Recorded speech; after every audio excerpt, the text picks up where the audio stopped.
તો જાણકારી એવી પણ મળી રહી છે કે બજરંગ દળ દ્વારા એક ખાસ હેલ્પલાઇન શરૂ કરવામાં આવી છે બહેનોની મદદ માટે। મેરા ભાઈ આ નામથી એક હેલ્પલાઇન શરૂ થઈ છે। મુસીબતમાં મુકાયેલી બહેનો સંપર્ક કરશે તો 10 મિનિટમાં તેને મદદ મળશે તેવો બજરંગ દળનો દાવો છે।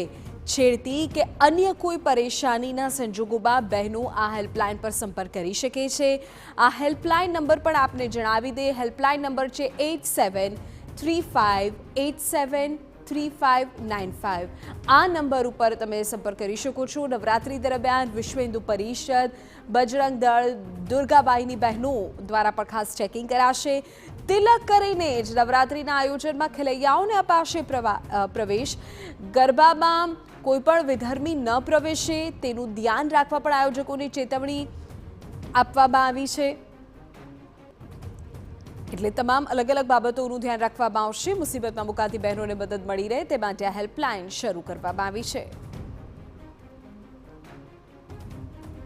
દ્વારા મેરા ભાઈ નામની એક હેલ્પલાઇન શરૂ કરવામાં આવી છે। એ કોઈ પણ બહેન દીકરીને કોઈ છેડતી કરતું હોય અથવા કોઈ એને ડર લાગતો હોય, ઘરે જવામાં કોઈ તકલીફ પડતી હોય અથવા ક્યાંક કોઈ પરિસ્થિતિ મૂંઝવણમાં મુકાઈ ગઈ હોય તો એ હેલ્પલાઇનની અંદર એ મેરા ભાઈ નામની જે હેલ્પલાઇનમાં એ કોલ કરે અને બજરંગ દળના ભાઈઓ એની મદદ માટે હંમેશા તૈયાર છે અને જે કોલ કરશે એની 10મી મિનિટે ભાઈઓ એની પાસે પહોંચી જશે।